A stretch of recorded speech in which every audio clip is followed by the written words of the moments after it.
नमस्कार, झारखंड समाचार में आप सबका स्वागत है। आइए जानते हैं झारखंड की तमाम छोटी बड़ी खबरों को। इससे पहले चैनल को सब्सक्राइब नहीं किया है तो प्लीज चैनल को सब्सक्राइब कर बेल आइकन को प्रेस कर दीजिए ताकि खबरों का अपडेट आपको मिलता रहे।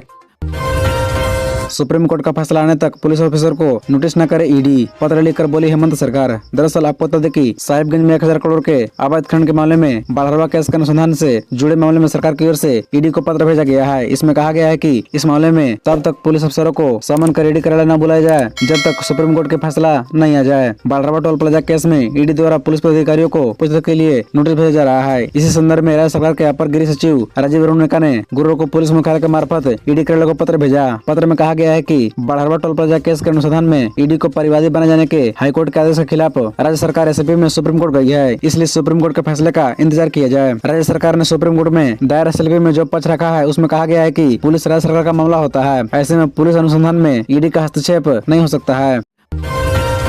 राज्यपाल ने राष्ट्रपति को लिखी चिट्ठी। झारखंड में हिंदी भाषा के लिए राज्यपाल ने उठाई आवाज, कहा राज्य में हिंदी भाषा बोलने वाले अधिक। दरअसल आपको बता दें कि झारखंड के राज्यपाल रमेश बैस ने राष्ट्रपति द्रौपदी मुर्मू को चिट्ठी लिखी है। इस चिट्ठी में राज्यपाल ने उच्च न्यायालय की कार्यवाही में हिंदी भाषा को महत्व देने की अपील करते हुए कहा है कि राज्य में हिंदी बोलने वाले लोगों की संख्या ज्यादा है। राज्य के सर्वाधिक लोग हिंदी बोलते और समझते हैं। राज्य में काफी कम लोगों द्वारा अंग्रेजी बोली जाती है। राज्यपाल ने राष्ट्रपति को लिखी चिट्ठी में बिहार का उदाहरण देते हुए लिखा कि झारखंड बिहार से अलग हुआ। झारखंड गठन के पश्चात यहाँ हिंदी राजभाषा जरूर बनी, पर झारखंड उच्च न्यायालय में हिंदी न्यायालय की कार्यवाही की भाषा के रूप में लागू नहीं हुई, जबकि बिहार में यह लागू है। न्याय सरल, सुलभ और स्पष्ट रूप से सबको समझ में आए, इसलिए जरूरी है कि भाषा सरल हो। हिंदी भाषा आम आदमी को समझ आती है। झारखंड जैसे राज्य के उच्च न्यायालय में कानूनी प्रक्रियाओं का माध्यम अंग्रेजी होना न्याय को आम आदमी की समझ और पहुंच से दूर बनता है।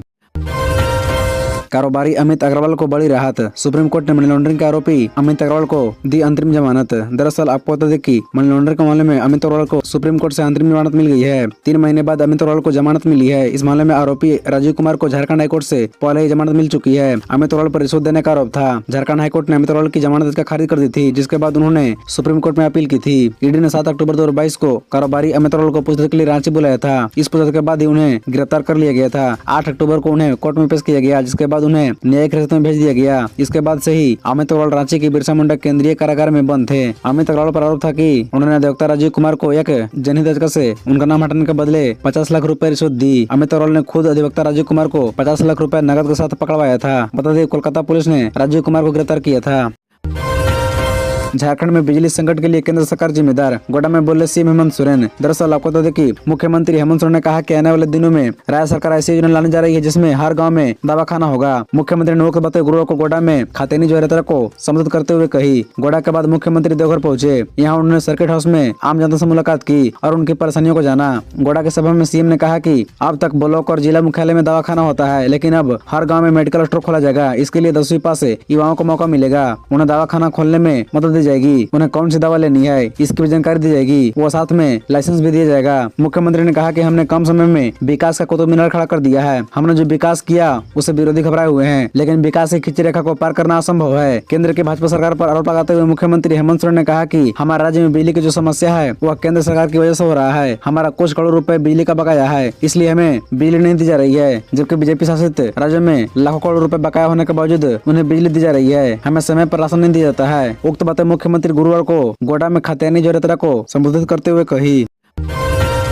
हथियार वालों को बांग्लादेशी कहने के आरोपों पर बीजेपी का पलटवार, जानी क्या बोले बाबूलाल मरांडी। दरअसल आपको बता दें कि खातेन की बात करने वालों को बांग्लादेशी कहने के सीएम हेमंत सोरेन के आरोपों पर बीजेपी ने पलटवार किया है। बीजेपी विधायक के नेता बाबूलाल मरांडी ने मुख्यमंत्री हेमंत सोरेन पर इस मामले में तुष्टिकरण करने का आरोप लगाया है। बाबूलाल मरांडी ने कहा कि किसी ने भी खातेन वालों को बांग्लादेशी नहीं कहा, लेकिन अवैध बांग्लादेशी को तुष्टिकरण के लिए खतैनी बताया जा रहा है। गौरतलब है खतैनी ज्वारेतर के सिलसिले में गुरुवार को मुख्यमंत्री हेमंत सोरेन ने गोड्डा का दौरा किया था। वहीं उन्होंने किसी का नाम लिए बगैर बीजेपी सांसद को निशाना साधते हुए कहा था कि खातेन बात करने वालों को बांग्लादेशी कहा जा रहा है। खतियान का विरोध बर्दाश्त नहीं होगा। इसी पर बाबूलाल मरांडी ने मुख्यमंत्री हेमंत सोरेन के आरोपों पर पलटवार करते हुए सिलसिलेवार ट्वीट किए। बाबूलाल मरांडी ने कहा कि खतियान वालों को बांग्लादेशी तो किसी ने नहीं कहा, लेकिन अब प्रत्यक्ष रूप से अवैध बांग्लादेशियों को खतियानी बताकर तुष्टिकरण की गंदी रणनीति की जमीन तैयार की जा रही है। बाबूलाल ने आरोप लगाया कि सरकार गौ तस्करों के प्रति शिथिलता बरत रही है। घुसपैठियों को प्रोत्साहन दिया जा रहा है। दंगा करने वालों की जाँच में जानबूझकर देरी करने का आरोप भी बाबूलाल मरांडी ने मुख्यमंत्री हेमंत सोरेन पर लगाया।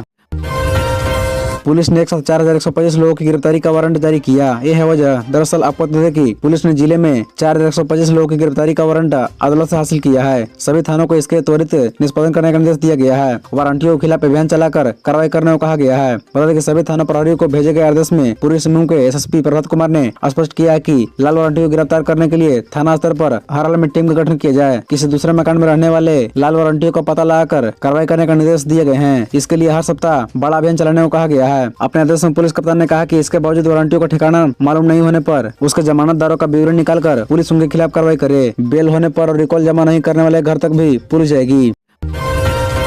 बिरसा मुंडा जेल के अधीक्षक हामिद अंसारी ईडी कोर्ट में हुए हाजिर। सीसीटीवी फुटेज मामले में किया था तलब। दरअसल आपको बता दें कि बिरसा मुंडा केंद्रीय कारागार हटवार जेल के अधीक्षक हामिद अंसारी शुक्रवार को ईडी कोर्ट में हुए हाजिर। उन्हें व्यक्तिगत रूप से कोर्ट रूम में उपस्थित होने का निर्देश दिया गया था। कोर्ट ने 14 दिसंबर को सीसीटीवी फुटेज नहीं देने पर जेल के अधीक्षक को तलब किया था। जेल अधीक्षक ने कहा था कि सीसीटीवी फुटेज देने में कुछ दिक्कतें आ रही है, उसमें प्राइवेसीकरण नहीं दे पा रहे हैं। गौरतलब है कि हटवार जेल में अवैध खनन और मनी लॉन्ड्रिंग के सभी आरोपी बंद हैं। रिपोर्ट्स के मुताबिक गुप्त सूचना के आधार पर ईडी ने कहा था कि आरोपी जेल में इकट्ठा होते हैं, महफिल जमती है और जश्न मनाया जाता है। इसे आलोक में ईडी ने जेल अधीक्षक हामिद अंसारी से जेल के सीसीटीवी फुटेज मांगी थी ताकि उनकी गतिविधियों की जानकारी मिल सके।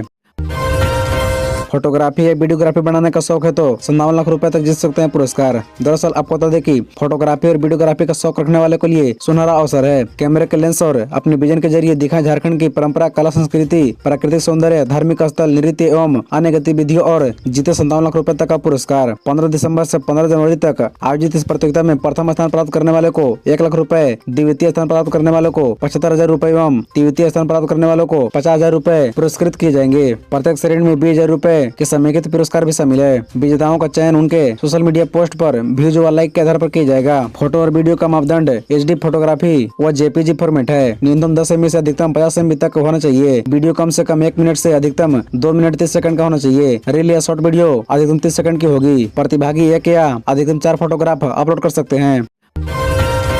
झारखंड की ग्रामीण अर्थव्यवस्था को मजबूत करने की परिकल्पना अब ले रही आकार। दरअसल आपको बता दें कि झारखंड के हेमंत सरकार इसी माह अपने कार्यकाल 3 साल पूरा कर रही है। इसी के तहत सरकार जनता के बीच जाकर सरकारी योजनाओं से जोड़ने और विकास योजनाओं को धरातल पर लाने की कयाद में जुटी है। पिछले 3 साल के कार्यों को लेकर अब जहां ग्रामीण अर्थव्यवस्था मजबूत करने की परिकल्पना अब आकार लेने के बाद कही जा रही है, वहीं सामुदायिक निवेश प्राप्त SHG की संख्या में 6 गुना की बढ़ोतरी, स्वयं सहायता समूहों को प्राप्त चक्रीय निधि में 2.5 गुना एवं सामुदायिक निवेश की राशि में 4 गुना की बढ़ोतरी की गई है। मुख्यमंत्री के निर्देश पर जहां एक और ग्रामीणों के अनुरूप योजनाओं का सृजन हो रहा है, वहीं सखी मंडल की महिलाओं की आजीविका समृद्धि के लिए उन्हें मजबूत आधार मिलने लगा है। पिछले 3 साल में सामुदायिक निवेश प्राप्त की स्वयं सहायता समूहों की संख्या में 6 गुना वृद्धि दर्ज की गई है। वर्ष 2012 से 2019 तक की अवधि में ऐसे समूहों की संख्या 31,496 थी, जबकि 2020 दिसंबर माह के बाद से अब तक इसकी संख्या 1,83,451 हो गई। खबरों से जुड़े रहने के लिए चैनल को सब्सक्राइब, वीडियो को लाइक एवं एक दूसरे से शेयर जरूर करें। धन्यवाद।